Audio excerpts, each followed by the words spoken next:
नमस्कार, मैं हूं सुनील बॉबी और मेरे साथ हैं अभय कुमार।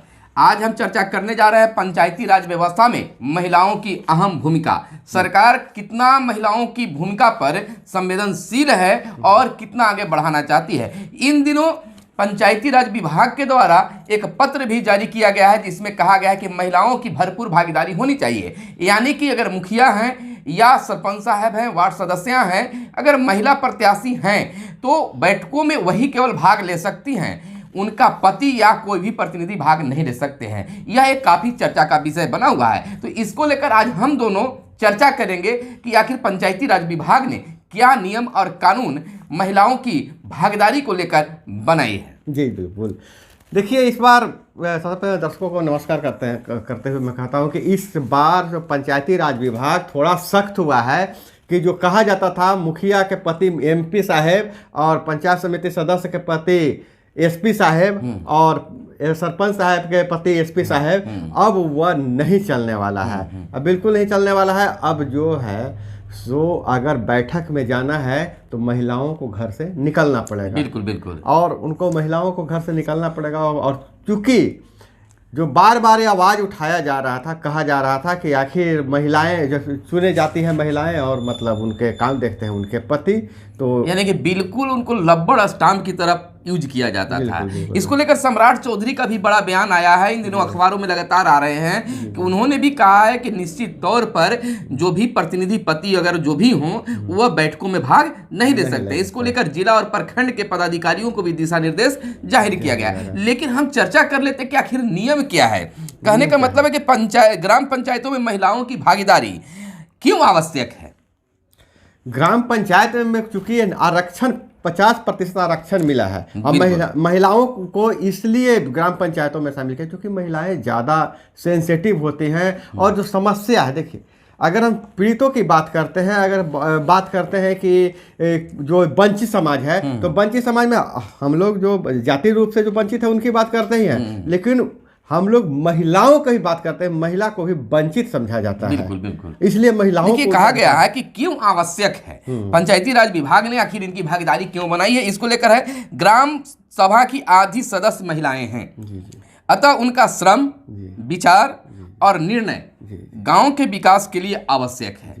अगर आधी आबादी जब है तो उनका विचार नहीं लिया जाएगा, श्रम नहीं लिया जाएगा, उनका क्या कहते हैं निर्णय नहीं लिया जाएगा तो फलीभूत नहीं हो पाएगा। दूसरा, बहुत से कार्य केवल महिलाओं द्वारा ही किए जाते हैं, अतः उनसे जुड़ी समस्याओं का निवारण महिलाएं जो है बेहतर ढंग से तो बिल्कुल जो है जो महिलाओं की भागीदारी है, अतः ग्राम सभा द्वारा लिए गए निर्णयों में महिला दृष्टिकोण से महिला को शामिल करना नितांत आवश्यक है। बहुत सारी ऐसी समस्या होती है जो महिला भी उस पर विशेष रूप से निर्णय ले सकती है।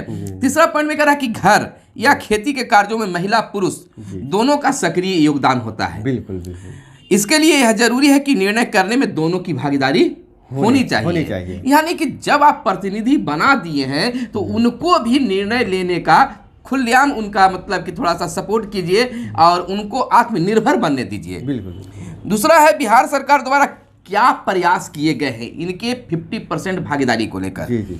पंचायतों में 50% सीट महिला आरक्षित कर दिए गए हैं। ये तो बिहार पहला राज्य हुआ जो महिलाओं के लिए आरक्षण है 50% चुनाव। और प्रत्येक पंचायत में कम से कम आधी आबादी महिलाएं होगी। बिल्कुल। और दलित वर्ग की महिलाओं की भागीदारी भी सुनिश्चित की गई है, जो कि दलित वर्ग के लिए आरक्षित सीटों के अनुपालन में होगी। यह बिहार सरकार के द्वारा किया गया प्रयास है। प्रत्येक समिति में कम से कम एक महिला सदस्य अवश्य होनी है।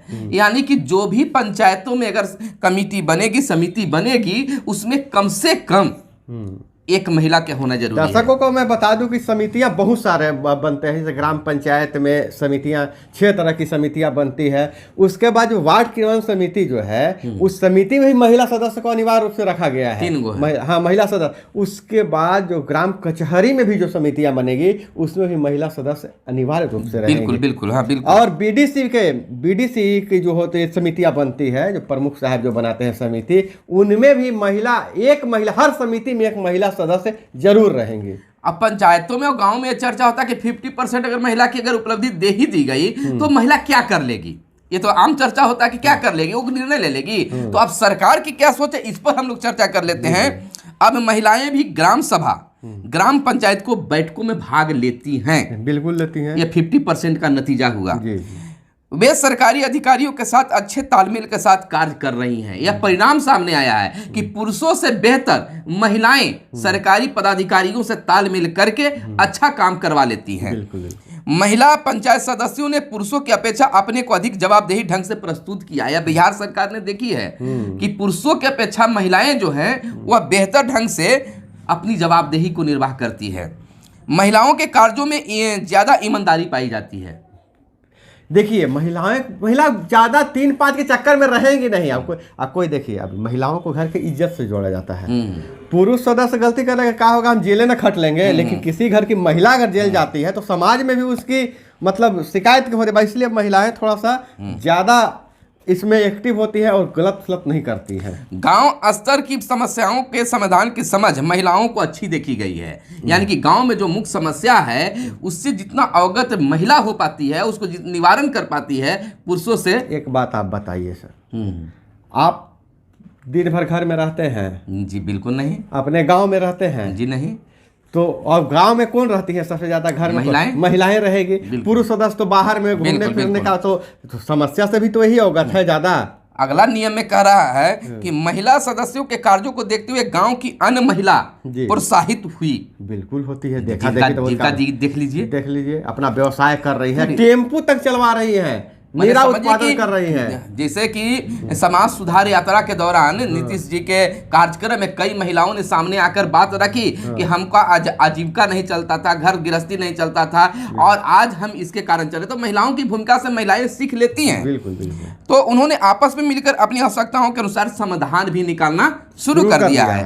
अब कह रहा है कि कैसे बढ़ाई जा सकती है महिलाओं की भागीदारी। बहुत सारे महिला जो हैं अब अपने घर की डेहरी से बाहर तक नहीं निकल पा रही है।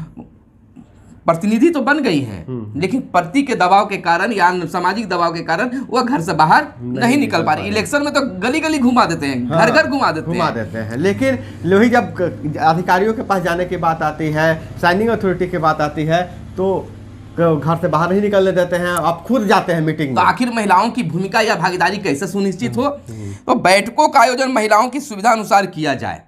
अगर कहीं भी अगर पंचायत में बैठक कर रहे हैं तो महिला को सबसे पहले सुविधा देखिए कि इनकी सुविधा कहाँ बैठक करने में होगा। जैसे बैठक का समय भी देखना है, खाना बनाने के टाइम पर, बच्चा के स्कूल भेजने के टाइम पर तो नहीं बैठक कीजिए। स्थान भी देखिए महिलाओं की सुविधा के अनुरूप हो, तब जाके महिलाओं की भागीदारी। शौचालय है, सुबह अगर 8 बजे अगर बैठक आप रख देते हैं पंचायत में, तो उस समय सबसे ज्यादा महिलाओं के गृहिणियों का कार्य का समय होता है कि नहीं? उनको तैयार होने में वगैरह इस सारे चीज को, जैसे मानिए पुरुष वर्ग जो है अगर अभी हुआ कि अभी चलना है पंचायत भवन में, तो बस कपड़ा चेंज किए और चल जाइए। और महिलाओं के साथ में बहुत ज्यादा झमेला हो जाता है, और निकलने के पहले सोचती हैं। स्थान के मामले में यह भी कि अगर स्थान कुछ ऐसा जगह स्थान रखिए जहाँ पर अगर बैठक 2-3 घंटे चलेगी, तो वहाँ पर कम से कम शौचालय, पानी वगैरह की व्यवस्था हो। महिलाओं को पंचायत में उनकी भागीदारी की आवश्यकता को बताया जाए, और जब भी महिलाएं अगर शामिल हों तो उनकी क्या आवश्यकता पंचायत में है, आपके बिना पंचायत का विकास नहीं हो, इसको उनको माइंड मेकअप करवाना बिल्कुल जरूरी है। पंचायत के कार्यों में महिलाओं को भाग लेने के लिए प्रोत्साहन व सहयोग दिया जाए। उनको सहयोग मिलना चाहिए। जैसे माने कि बैठने की बात है तो अगली कतार में बैठाया जाए, उनसे बिना कोई राय लिए कोई माने योजना को डाला नहीं जाए, लिया नहीं जाए। आपको महत्वपूर्ण समझेंगे। अकेली महिला के स्थान पर 2-3 महिलाओं के समूह में बातचीत की जाए, जिनमें उनसे भय या संकोच खत्म हो जाए। यानी कि जब भी अगर बैठकों में अगर शामिल करवाइए तो अकेली महिला नहीं बल्कि उनके साथ 1-2 महिला और होनी चाहिए, जिससे उनको लगे कि हम अकेले नहीं है बल्कि हमारे साथ और लोग हैं। महिला पंचायत प्रतिनिधियों का कार्य उनके संबंधी स्वयं न करके बल्कि उनके कार्यों का सहयोग प्रदान करें। लेकिन यहाँ तो अपने जिम्मे लोग ले लेता है। नहीं, उनको कहिए कि अब तुम बताओ कि क्या होना चाहिए, उनसे निर्णय लेना चाहिए। पत्नी जी के तो मुखिया जी कहा लगते हैं, उनके पति मुखिया जी कहाने लगते हैं, क्योंकि काम ही वही देखते हैं। बिल्कुल। महिला पंचायत प्रतिनिधियों पदाधिकारियों को उनकी जवाबदेही जिम्मेदारी कह सकते हैं और अधिकारों की जानकारी मिले तथा उनका आदर व सम्मान हो। अधिकार बताइए उनको, उसके बाद में जो है जानकारी पूरी उनकी होनी चाहिए, उनके अधिकारों को, क्या आपको ये अधिकार है। और उस अधिकार के तहत उनको आदर दीजिए, सम्मान दीजिए। आप बना दिए कि हम मुखिया बना दिए हैं और कहिए कि मुखिया केवल घर के लिए तुम हो, खाली तुम साइन करना है, तो फिर वही ना समझेगी। अब बता दीजिए नहीं आप मुखिया बने हैं, आप डिसीजन लीजिए, तो उनको लगेगा कि हमको आदर मिल रहा है। तो इस तरह की भावनाओं को पैदा करना होगा लोगों में।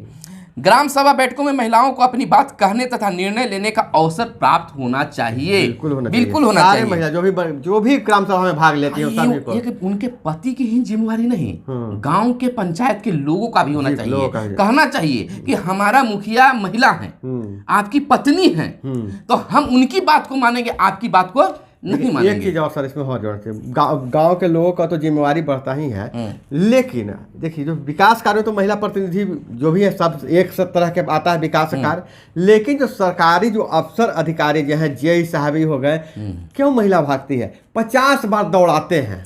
हाँ, यह भी पदाधिकारियों की लापरवाही है। अगर पदाधिकारी महिला प्रतिनिधियों का जो काम है तुरंत कर दे तो दौड़ धूप नहीं, तो जाहिर सी बात है वो जाएंगे, लेकिन महिलाओं को भी इसमें आगे आना चाहिए। जो पदाधिकारी चाहे जो अफसर आपको ज्यादा दौड़ाता है उसकी शिकायत ऊपर तक कीजिए। और दूसरी बात उनको यह समझ होनी चाहिए कि अगर ऑफिस है तो ऑफिस बीडीओ साहब का ही नहीं है, वो ऑफिस हमारी सुविधा के लिए बनाया गया है। वो ऑफिस में जो शानो शौकत जो उनकी सुविधा मिली हुई है वो हमारे सुविधा के लिए उनको मिला हुआ है, हमारे बदौलत है, वो हमारे बदौलत मिला हुआ है।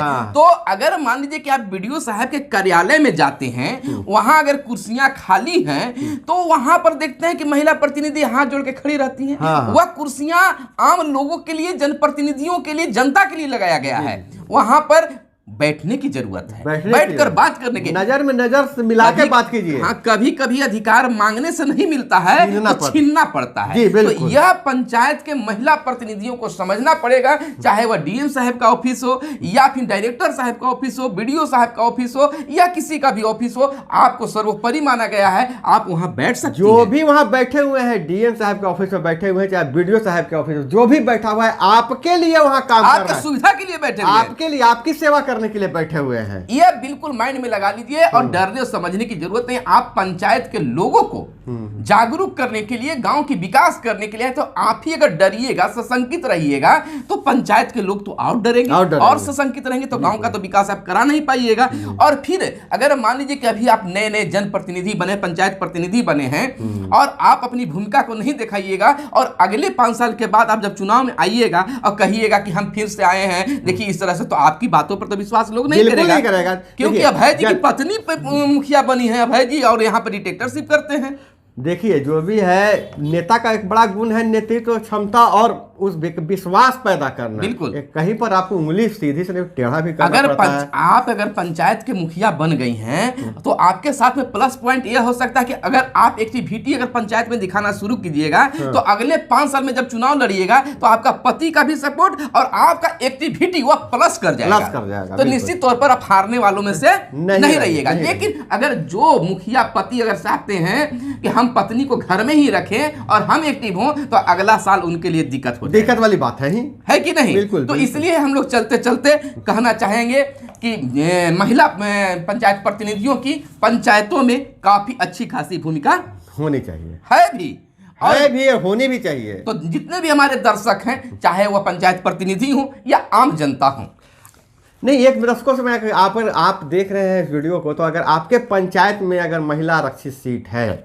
और महिला जनप्रतिनिधि है तो उनका क्या रहता है, क्रियाकलाप क्या रहता है, उनके पति हावी रहते हैं कि खुद महिला काम करती है, ये भी कमेंट में जरूर बताइएगा। आप अगर आप महिला मुखिया प्रतिनिधि अगर इस वीडियो को देख रही हैं और आप एक्टिव रहती हैं और चाहती हैं कि हम बहुत अच्छा काम कर रहे हैं, तो हम आपसे मिलेंगे। आपसे हम वीडियो कॉन्फ्रेंसिंग यानी कि डिबेट में बात करेंगे। आप हमसे संपर्क कीजिएगा, मेरा नंबर तो जानते ही हैं, संपर्क कीजिएगा। आपसे हम ऑनलाइन डिबेट करेंगे और आपके कार्यों का उल्लेख पूरे बिहार को दिखाएंगे कि महिलाएं क्या कर सकती है। तो फिर मिलते हैं अगले वीडियो में, तब तक के लिए दीजिए इजाजत।